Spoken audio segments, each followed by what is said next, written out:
নমস্কার বন্ধুরা, আমি ইন্দ্রাণী আবার চলে এসেছি তোমাদের সকলের কাছে একটি নতুন গল্প নিয়ে। শুরুতেই একটা অনুরোধ করছি সবাইকে, আমার চ্যানেল এক ঝাঁক ইচ্ছেডানা বাই ইন্দ্রাণী যদি তোমাদের ভালো লাগে তাহলে চ্যানেলটা সাবস্ক্রাইব করে আমাকে উৎসাহ দিও। এছাড়া লাইক, কমেন্ট ও শেয়ার করতেও ভুলো না যেন। আর নতুন নতুন গল্পের আপডেট পেতে হলে বেল আইকন অল করে দিও সবাই। শুরু করছি আজকের গল্প। আশা করছি তোমাদের সবাইকে পাশে পাবো।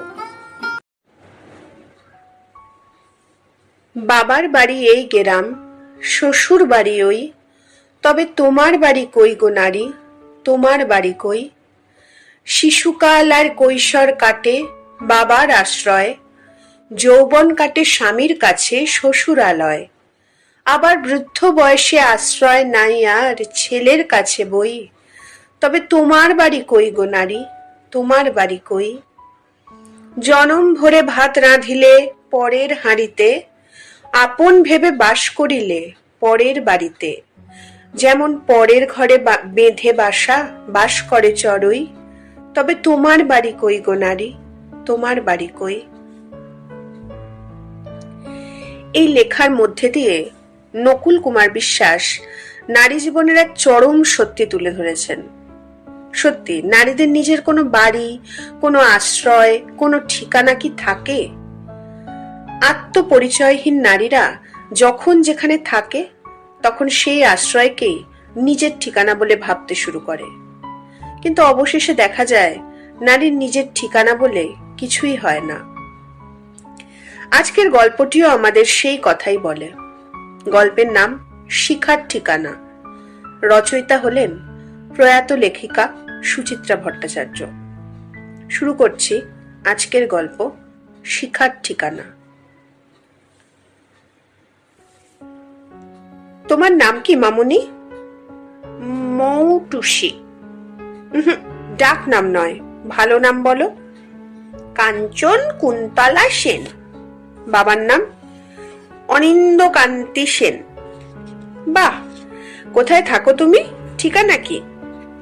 7-3 বালিগঞ্জ স্টেশন রোড। তোতা পাখিটার মতো টকটক উত্তর দিয়ে চলেছে মৌ, আধো আধো স্বরে। বুলি ফোটার পর থেকে এভাবেই ওকে প্রতিদিন নাম ঠিকানা মুখস্থ করায় অনিন্দ। সবসময় ভয়ে মেয়ে যদি কোথাও হারিয়ে যায়। মেয়েও তেমনি, রোজ একবার ভালো নাম বলার আগে ডাক নামটা বলবেই। খেলা যেন। ডাক নাম না আদরের নাম, শব্দটা ঠিক কি হওয়া উচিত? প্রশ্নটা মনে এসেই পলকে মিলিয়ে গেল। শাড়ির কুঁচি সাজাতে সাজাতে ড্রেসিং টেবিলের আয়নায় চোখ রাখল শিখা। আয়নার বুকে ওরা দুজন ভেসে রয়েছে। খাটের ঠিক মাঝখানে এলোমেলো খেলনা ছড়িয়ে মৌ, মৌয়ের পাশে কোলবালিশে কোনোই রেখে অনিন্দ আধশোয়া। তাকাতেই চোখাচোখি হয়ে গেল। মেয়ের সঙ্গে কথা বলতে বলতেও এদিকেই চোখ রয়েছে অনিন্দর। কি দেখছে? কিভাবে সাজলো শিখা? নাকি অনুবীক্ষণে পড়ে নিতে চায় এই মুহূর্তে শিখার ভাবনাগুলোকে? নিজস্ব অধিকার বোধে সব পুরুষই বোধহয় এক জায়গায় এক, তা সে অনিন্দই হোক বা দেবাশিস। মানুষ ভেদে সামান্য যা ডিগ্রির তারতম্য হয় মাত্র। শিখা চোখ ফিরিয়ে নিল। ভালো মতো জানে মনে হাজার সংশয় থাকলেও কখনো তা প্রকাশ্যে সোচ্চার হবে না অনিন্দ। যার যার স্বভাব, তবে বিরক্তিটাও লুকিয়ে রাখতে পারবে না তেমন করে। হালকাভাবে হলেও ফুটে উঠবে কথায়, আচরণে। গ্রীষ্মের দুপুরে আপনা আপনি ফুটে ওঠা ঘামের মতো। কাল সন্ধেবেলায় কেমন দুম করে গোমড়া হয়ে গেল। তুমি ফোন করলে? তুমি? বললাম তো। কি বলল? প্রথমে হ্যাঁ না কিছুই বলছিল না, অনেক করে রিকোয়েস্ট করাতে। কি বললে তুমি? ছেলেটার কাল জন্মদিন, অনেক দিন দেখিনি, একবার যদি দেখতে দেয়। ভীষণ মন কেমন করছিল। ওভাবে নিচু হতে খারাপ লাগলো না তোমার? খারাপ লাগবে কেন? আমারই তো ছেলে, তার জন্য। ও বাড়িতে তুমি আবার যাবে? ওরা তোমায় ওভাবে অপমান করার পরও? কথাটা যে শিখারও মনে হয়নি তা নয়, তবে কিছু কিছু তৃষ্ণা মান অপমান ভুলিয়ে দেয়। আবেগের কাছে যুক্তি বড় অসহায়। অনিন্দও যে কথা একেবারে বোঝে না তাও নয়। ওকে বললে না কেন ছেলেকে অন্য কোথাও নিয়ে আসতে? অনিন্দ পারতপক্ষে দেবাশিস বা মান্তুর নাম করে না। শিখা জানে এটা কি ঈর্ষা অথবা অন্য কিছু। যাই হোক, ব্যাপারটা মনে লাগে শিখার। তার অতীতটা জেনেই তো অনিন্দ। তার মানে তুমিই ও বাড়িতে যেতে চেয়েছিলে? না, বাইরে আনতে বলেছিলাম, যে কোনো জায়গায়। রাজি হলো না। এরপর অবশ্য আর কথা বাড়ায়নি অনিন্দ। আচমকা মৌকে নিয়ে একটু বেশি ব্যস্ত হয়ে পড়েছিল যেন। এখন যেমন ড্রেসিং টেবিলের সামনে থেকে উঠে শিখা শপিং ব্যাগটা নামালো আলমারির মাথা থেকে। কাল বিকেলেই অফিস থেকে ফেরার সময় সবকিছু কিনে এনেছে। 2 সেট জামা প্যান্ট, একটা ক্রিকেট ব্যাট, রবারের বল গোটা চারেক, স্পোর্টস গেঞ্জি স্টিকার লাগানো, 1 বাক্স চকোলেট। জামা প্যান্টগুলো মান্তুর গায়ে হবে কিনা কে জানে। বারের বয়স অবশ্য 7-8 মাসে কত আর বড়সড় হয়েছে। 7-8 মাস সময়টাকে কি ভীষণ দীর্ঘ যে লাগে। মনে হয় যেন কয়েক যুগ কিংবা তারও বেশি। অফিস থেকে মাঝে মাঝে দুপুরবেলা ফোন করে বটে, লুকিয়ে লুকিয়ে। 2-4 মিনিটের বেশি কথা হয় না, তাও যদি মানতই ফোন ধরে তবে। অফিস থেকে বেরিয়েও স্কুলের সামনে গিয়েছে কয়েকবার, স্কুল ছুটির সময়। মুখটাকে ভালো করে দেখা হয়ে ওঠে না তখন। তার আগেই ঠাকুরমার সঙ্গে রিকশায় উঠে পড়ে মান্তু। শিখার আর এগোতে সাহস হয় না। কে জানে, হয়তো 5 জনের সামনেই কি বলতে কি বলে দেবেন ভদ্রমহিলা। নিঃশব্দে সরিয়ে আনতে হয় নিজেকে। এসব কথা অনিন্দও জানে। জেনে বুঝেও কেন ওরকম একটা ব্যবহার করলো সকালবেলা? ঘুম থেকে উঠে আচমকা সে কি হাঁক ডাক! শিখা, এদিকে এসো তো একবার এক্ষুনি। শিখা তখন রান্নাঘরে ব্যস্ত মেয়ের দুধের জাল দিতে। কমলার মা বা ঠিকেজি কেউ তখনও আসেনি। কি হলো? এই শিখা! গ্যাস নিভিয়ে প্রায় দৌড়ে এলো শিখা। কি হলো? মোয়ের গায়ে হাত দিয়ে দেখো তো, বেশ ছ্যাঁকছ্যাঁক করছে না? মেয়ে তখনও ঘুম থেকে ওঠেনি। টাটকা ফুল হাত পা মেলে ছড়িয়ে আছে বিছানায়। জানালা দিয়ে এক টুকরো রোদ এসে দিব্য জ্যোতির মতো ছুঁয়ে আছে নরম পাপড়িগুলোকে। শিখা ভয়ে ভয়ে হাত রাখলো ফুলের শরীরে। কই না তো। ভালো করে দেখো। শিখা গালে গাল ছোঁয়ালো, গলা ছুঁলো, বুক ছুঁলো। যা, একেবারে ঠান্ডা গা হাত পা। অসম্ভব, থার্মোমিটার নিয়ে এসো। দূর, কিছু হয়নি। কিছু হয়নি নাকি কিছু হলেও আজ গায়ে মাখতে চাও না? মানে? মানে আবার কি? বিছানা থেকে নেমে ফস করে সিগারেট ধরালো অনিন্দ। আমাদের থেকে তোমার এখন ওদিকের দিকেই টান বেশি। আমাদের মানে? আমাদের মানে আমরা, আমি, আমার মেয়ে। আমি নেই তোমাদের মধ্যে? আছো কি? চোখের বাষ্পে মুহূর্তে ঝাপসা হয়ে গেল মৌয়ের মুখ। অনিন্দ? তবে কি অনিন্দ কোনোদিনই মনে মনে মেনে নিতে পারেনি? শুধুই ভান করেছে এতদিন, 3-4 বছর ধরে? ভান নাকি অভিনয়? ভদ্রতার, সৌজন্যের, মহানুভবতার? মান্তুর জন্য কেনা জিনিসগুলো আর একবার ব্যাগে গুছিয়ে নিল শিখা। বুকের কাছে জমাট কষ্টগুলো গলায় উঠে আসতে চাইছে। কোনো রকমে নিজেকে সামলে ঘুরে দাঁড়ালো অনিন্দর দিকে। একটা কথা জিজ্ঞেস করব, সত্যি বলবে? কি? সঙ্গে সঙ্গে আত্মরক্ষার ভঙ্গিতে পিঠ সোজা করেছে অনিন্দ। তুমি কি সত্যি চাও আমি যাই? এখন আবার একথা উঠছে কেন? নিশ্চয়ই যাবে। আমি কি কোনোদিন তোমার কোনো কাজে বাধা দিয়েছি? অনিন্দ উঠে বসেছে বিছানায়। পরিষ্কার বোঝা যায় জোর করে হাসি ফোটাতে চাইছে মুখে। তখন কি বলে ফেলেছি তাই নিয়ে এখনো ভেবে চলেছ? তুমি কি কোনো কথাই সহজে ভুলতে পারো না? তুমি পারো। কেউই কি পারে? বলতে গিয়েও শব্দগুলো গিলে নিল শিখা। অনিন্দর মতো করে হাসি মাখাতে চেষ্টা করলো ঠোঁটে। তখনকার কথা বলছি না। তাহলে তোমরা যদি না চাও আমি সত্যিই যাব না। তোমরা মানে? অনিন্দ এবার সত্যি সত্যি হাসছে।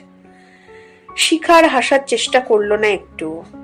বিছানার ধারে গিয়ে কাছে টানলো মেয়েকে, আদর করলো, চুমু খেলো, তারপর অনিন্দর চোখে চোখ রাখলো খুব শান্তভাবে। তোমরা মানে তোমরা, তুমি, তোমার মেয়ে। মনে মনে বলল, আমার ঠিকানা। বাড়িটার কাছাকাছি এসেও কয়েক মুহূর্ত থমকে দাঁড়িয়ে রইল শিখা। পা দুটো বড় বেশি কাঁপতে শুরু করেছে। বুকের মধ্যে বিশ্রী একটা ডুবডুব শব্দ, গলা শুকিয়ে কাঠ। আশ্চর্য, এত উৎসাহ, এত আগ্রহ, এত মন কেমন করা, সব যেন নিমেষে হারিয়ে গেছে। ফিরে যাবে? না, এত দূর এসে এখন আর ফিরে যাওয়ার কোনো মানেই হয় না। ভ্যানিটি ব্যাগ থেকে রুমাল বার করে মুখ মুছল ভালোভাবে। শপিং ব্যাগটা এ হাত থেকে ও হাতে নিল। গ্রীষ্মের প্রখর রোদ তেজি পুরুষের মতো দাপিয়ে বেড়াচ্ছে চারদিক। এদিকের ফুটপাতেই শুধু যা একফালি দুর্বল ছায়া। শিখা সেই ছায়াটুকু ধরেই আবার এগোলো কয়েক পা। চৈত্র শেষের দুপুর ছুটির দিনের আলস্য মেখে শুয়ে আছে। রাস্তাঘাট প্রায় নির্জন। আশপাশের বাড়িগুলো দুপুরের স্তব্ধতায় নিঝুম। শিখা মনে মনে একটু স্বস্তি বোধ করলো। এই সময় এসে একদিক দিয়ে ভালোই হয়েছে। এখন অন্তত প্রতিবেশীদের মুখোমুখি পড়ে যাওয়ার সম্ভাবনা কম। ভাবতে ভাবতেই ভাবনা হোঁচট খেল। পিকলুদের জানলায় পিকলুর মা না? শিখা তাড়াতাড়ি মাথায় আঁচল টেনে মুখ আড়াল করলো। ত্রস্ত পায়ে পার হলো হলুদ রঙের দোতলা বাড়িটা। পেরিয়েই চোখেতে বিরক্ত হয়েছে নিজেরই ওপর। ভদ্রমহিলার সঙ্গে দেখা হলেই বা কি হতো? না হয় দুটো কৌতূহলী প্রশ্ন ছুটতো মহিলা, ছুটতো, তাতেই বা কি এসে যায়? ওভাবে চোরের মতো নিজেকে লুকোনোর কোনো অর্থ হয় না। সংকোচই বা কিসে? অন্যায় করেছে কি কোনো? একজনের সঙ্গে মেলেনি, ঝগড়াঝাটি হয়েছে, কেউ কাউকে সহ্য করতে পারেনি, বেড়ালের মতো আঁচড়েছে, কামড়েছে, সম্পর্ক ছিঁড়ে গেছে। আর একজনকে ভালো লেগেছে, নিজের মতো করে নতুন সম্পর্ক গড়ে তুলেছে। এতে অন্যায়টা কোথায়? তাছাড়া দেবাশিসের তো কোনোদিন নিরাপত্তা বোধে হাত পড়েনি, শিকার করেছে। তখন এই লোকগুলো ছিল কোথায়? ভাবতে ভাবতে অনেকটা যেন জোর ফিরে এসেছে মনে। তবুও যে কেন পা কাঁপে। সারা গায়ে ঝাঁঝালো রোদ মাখা বাড়িটার দরজায় পৌঁছে হারিয়ে যায় মনের সব শক্তি। এক সময়ের অতি পরিচিত সদর দরজাটাকে কি ভীষণ অচেনা লাগছে। বন্ধ দরজা যেন দরজা নয়। দেবাশিস, দেবাশিসের মা, বাবা, দাদা, বৌদি সকলে মিলে দাঁড়িয়ে আছে বন্ধ দরজা হয়ে। ওপারে মান্তু ঠোঁট ফুলিয়ে দাঁড়িয়ে, একভাবে বুড়ো আঙুলের নখ কেটে চলেছে দাঁতে। মান্তুর মুখ চোখের সামনে ফুটে উঠতেই পলকে সব দ্বিধাদ্বন্দ্ব চুরমার হয়ে গেল। বেশ জোরে কলিং বেল টিপে ফেলল শিখা। এসো। দরজা খুলেছে দেবাশিসি। শিখা হাসার চেষ্টা করলো। কিছুক্ষণ আগে অনিন্দর সামনে যে হাসি এনেছিল ঠোঁটে, সেই হাসি। একটু তাড়াতাড়ি চলে এলাম। দেবাশিস শুনেও শুনল না, হাত বাড়িয়ে সোফা দেখালো। বসো, মান্তুকে তুলতে হবে বলেই চলে যাচ্ছে ভেতরের দিকে। পিছন থেকে বিস্তীর্ণ দেখাচ্ছে চেহারাটা। বছরেই শরীর ভেঙে গেছে অনেক। শিখার বুকটা একটু চিনচিন করে উঠল। দেবাশিস যদি একটু একটু যদি বুঝতো শিখাকে। নিজের বাইরে চোখ খুলে দেখতেই পারল না কোনোদিন। ওর উপর এখন রাগ হয় না, এতদিন পর রাগ আর থাকেও না। রাগটাই আস্তে আস্তে কখন করুণা হয়ে যায়, অথবা মায়া। শিখা একেবারে সামনের ছোট সোফায় বসে পড়লো আলতো ভাবে। ঘরটা একদম এক রকম আছে। দরজার মাথায় সেই লম্বা পেন্ডুলাম ঝোলানো পুরনো আমলের দেওয়াল ঘড়ি, বইয়ের আলমারির মাথায় সেই মিনে করা ফুলদানিটা, ক্যাবিনেটের প্রতিটি খোপে একই জিনিস, সেই সব রূপলি সোনালী কাপ, মেডেল, দেওয়ালে সেই রবীন্দ্রনাথ, নেতাজি। কেবল সোফা কভার আর দেওয়ালের রঙগুলোই অনেক বিবর্ণ হয়ে গেছে। শিখার পছন্দেই হয়েছিল বলে বোধহয়। শিখাকে সত্যি চলে গেছে এ ঘর থেকে? এই ঘর, এই দেওয়াল, ওই দরজা সব যেন কেমন ভুল হয়ে যাচ্ছে।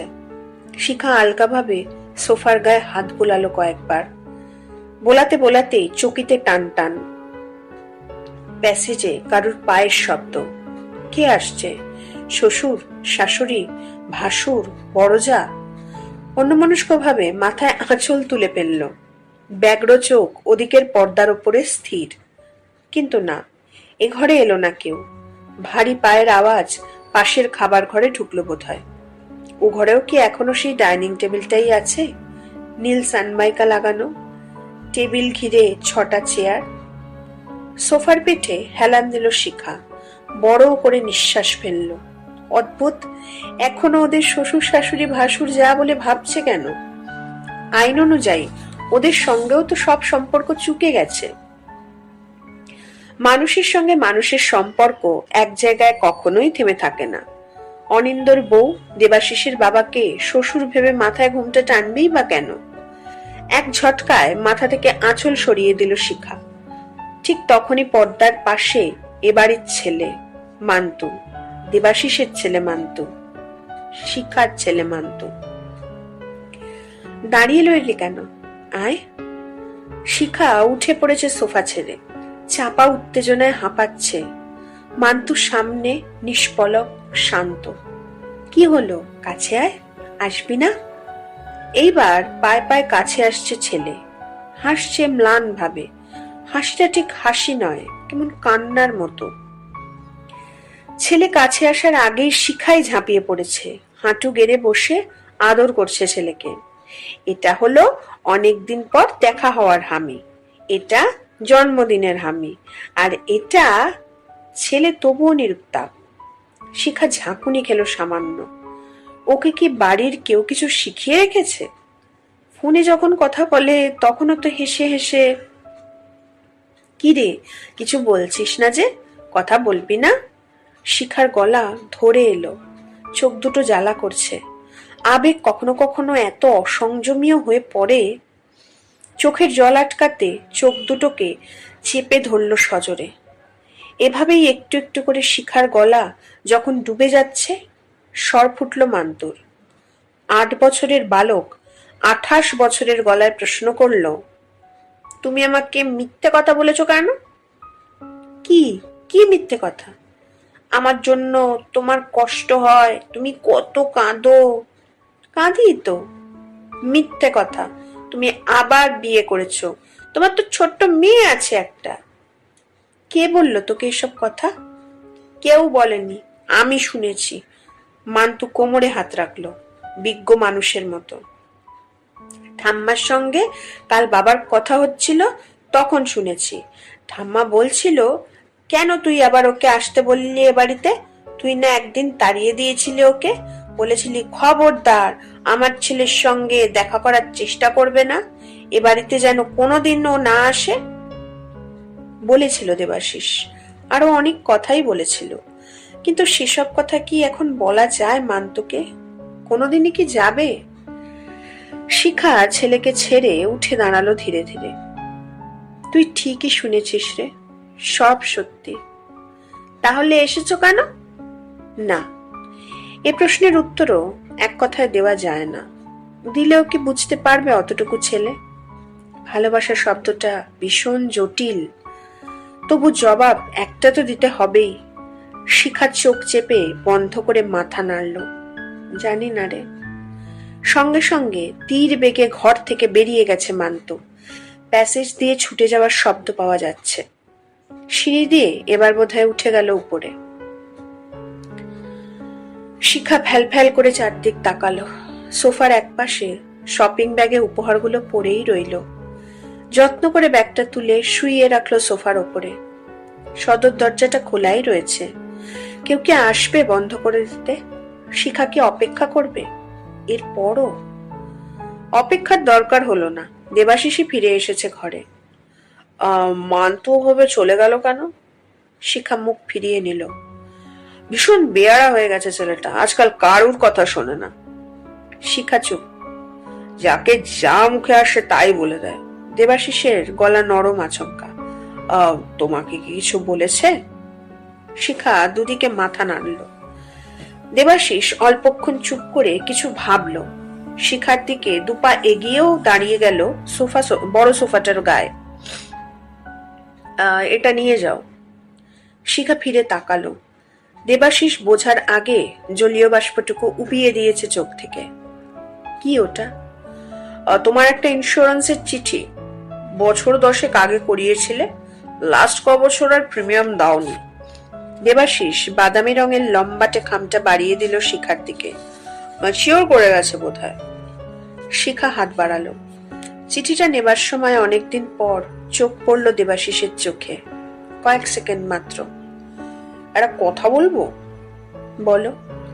এবারে তো তোমার চিঠিপত্র আর যেন না আসে তার ব্যবস্থা করো। নতুন ঠিকানা তো আছেই। হ্যাঁ হ্যাঁ, একটা মাত্র ধ্বনি। তাই বার করতে এত যে বুকের বাতাস দরকার হয় কে জানতো। শিখা সদর দরজার দিকে এগোলো। যাচ্ছি। তোমার কিছু বোধহয় ফেলে যাচ্ছ। দেবাশিস এগিয়ে গেল ছোট সোফার কাছে। না। শিখা টান টান। ওগুলো মান্তুর জন্য এনেছিলাম, জন্মদিনের উপহার। এখানে পড়ে রয়েছে যে, তোমার গুণদার ছেলে বুঝি নেয়নি?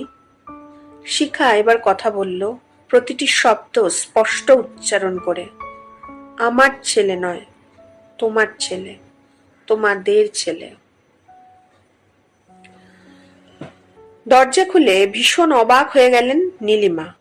তুই হঠাৎ? শিখা তাড়াতাড়ি ঢুকে এলো ভেতরে। একা এসেছিস যে? মৌ কোথায়? অনিন্দ আসেনি? প্রশ্নের পর প্রশ্নের ঝাপটা। শিখা চটি জোড়া খুলে ফেললো পা থেকে। ঘাড় তুলে শ্বাস নিল জোরে জোরে, যেন কতক্ষণ পর বাতাস ভরতে পারছে বুকে। কি হলো, জবাব দিচ্ছিস না যে? ওরা কোথায়? আসেনি। শিখা শটান চলে এলো মার শোবার ঘরে। মার শোবার ঘর না নিজের ছোটবেলার ঘর? ওই খাটটাতেই তো। সোজা গিয়ে শুয়ে পড়লো বেড কভার ঢাকা বিছানায়। নীলিমাও এসেছেন মেয়ের পেছন পেছন। শিখা চিত হয়ে শুয়ে চোখ ঘোরালো। দাদা বৌদি নেই? না, ওরা সিনেমায় গেছে। নীলিমা এগিয়ে গেলেন পায়ে পায়ে, দু চোখে এক রাশ জিজ্ঞাসা আশঙ্কা, ঘর পোড়া গরুর মতো। তোকে এরকম লাগছে কেন রে? কি হয়েছে তোর? কি হবে? কিচ্ছু না। শিখা দুহাত দিয়ে চেপে চেপে হাত বোলালো মাথায়, মুঠো করে চুল টানলো। বড্ড টায়ার্ড লাগছে মা, এখানে ঘন্টাখানেক শুতে এসেছি। নীলিমার চোখ স্থির, তীক্ষ্ণ দৃষ্টিতে দেখছেন মেয়েকে। কথা বলতে গিয়ে গলা কাঁপছে। ঠিক করে বল বুড়ি, কি হয়েছে? অনিন্দর সঙ্গে ঝগড়া করেছিস? না রে বাবা না, অনিন্দর সঙ্গে কিচ্ছু হয়নি, ঝগড়াঝাটি কিছু না।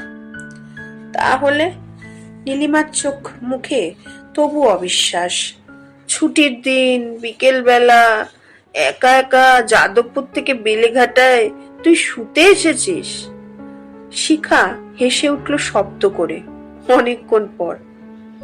বিছানায় আলগা গড়িয়ে নিল একবার। তুমি এমন উকিলের মতো জেরা শুরু করলে কেন বলো তো মা? আমার কথা বিশ্বাস হচ্ছে না? তোমার কাছে আসতে গেলেও আমাকে দিন ক্ষণ ঠিক করে আসতে হবে? ছুটির দিন, উইকডে, অনিন্দর সঙ্গে মৌকে নিয়ে? নীলিমা তাও ভুলবার পাত্রী নন। সোজা হয়ে বসে পড়েছেন খাটে, মেয়ের পাশে। সজোরে চেপে ধরেছেন মেয়ের কাঁধ।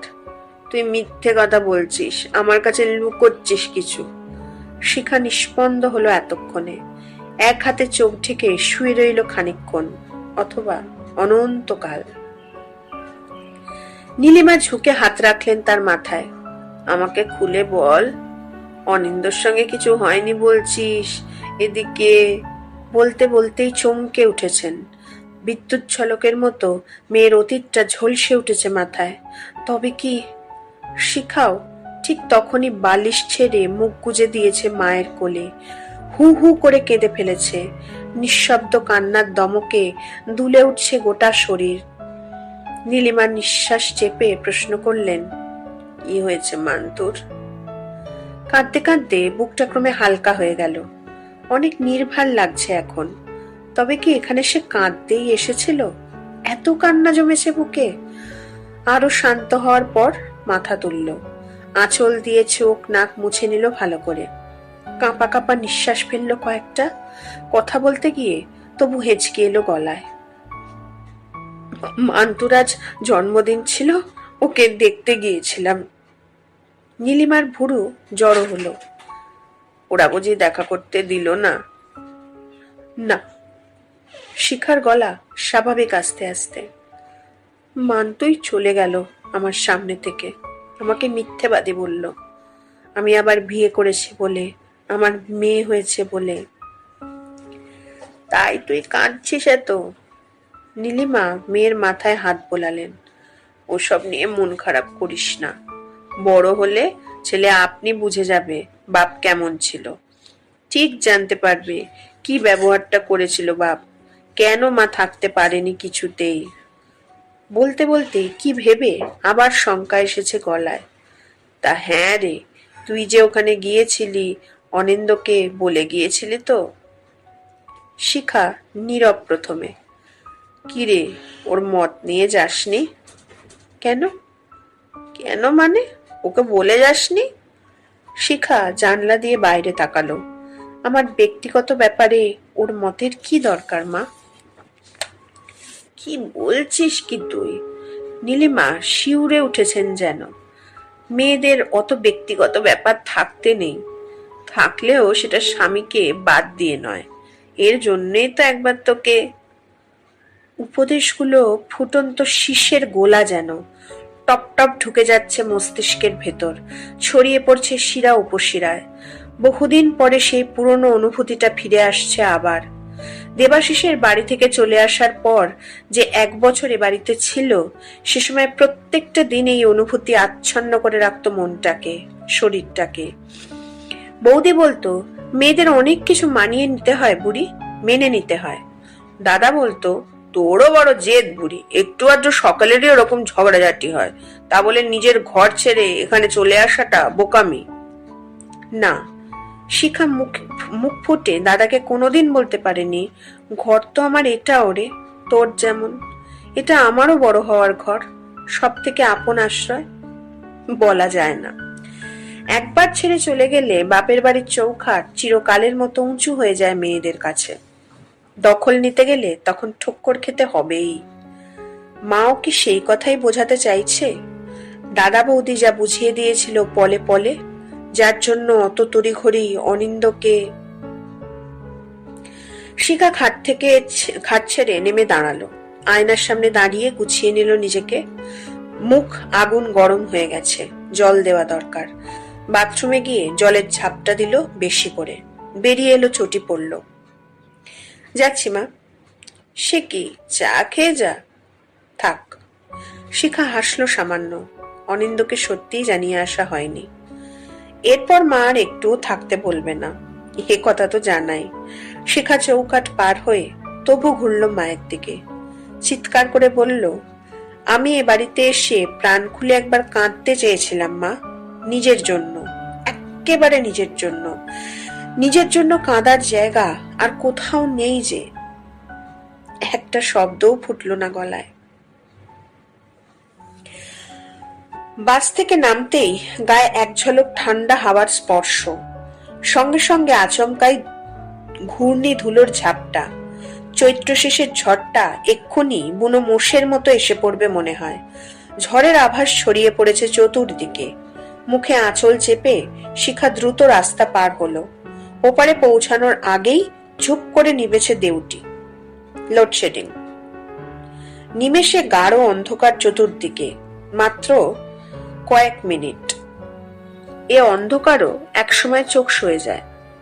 একটু দাঁড়িয়ে নিয়ে ধুলো বাঁচিয়ে হাঁটা শুরু করলো শিখা। আবছায়া মারিয়ে সশব্দে পাশ দিয়ে ছুটে যাচ্ছে অটো, সাইকেল, রিক্সা। গায়ের পাশে, সামনে, পেছনে ছায়া ছায়া মানুষ। হঠাৎ হঠাৎ হেডলাইটের আলোয় ঝলসে উঠছে পথঘাট। হঠাৎ হঠাৎ বিদ্যুতের ঝলকানিতে ফালা ফালা আকাশ। শিখা আরো জোরে পা চালালো। ঝড় ওঠার আগে পৌঁছতে হবে বাড়িতে। আর বেশি দূরও নয় বাড়ি। বাঁদিকে ঘুরে ডান দিকের গলিটাতে চলে গেল। এরপর আর মাত্র একটুখানি পথ। আর কিছুটা গেলেই শেষ রক্ষা হলো না। শেষ মাকে পৌঁছানোর আগেই ঝমর ঝমর দৌড়ে এসেছে ঝড়। অন্ধকারে ঝুঁটি চেপে হা হা হেসে উঠল, সেই সঙ্গে খিলখিল বিদ্যুতের হাসি। এলো পাথারি ধুলিকণা চিটপিট চিমটি কাটতে শুরু করেছে গায়ে, চোখে মুখে নাকে ঢুকে পড়েছে, ধাক্কা দিয়ে ফেলে দিতে চাইছে মাটিতে। শিখা একধারে দাঁড়িয়ে পড়ল। এখন আর হাঁটার কোনো মানে হয় না, হাঁটা উচিত নয়। পাশের কোনো দোকানের চাল উড়ে গেল ঝনঝন শব্দ তুলে। লোকজন অবশ্য এর মধ্যে দিয়েও দৌড়ে যেতে চাইছে।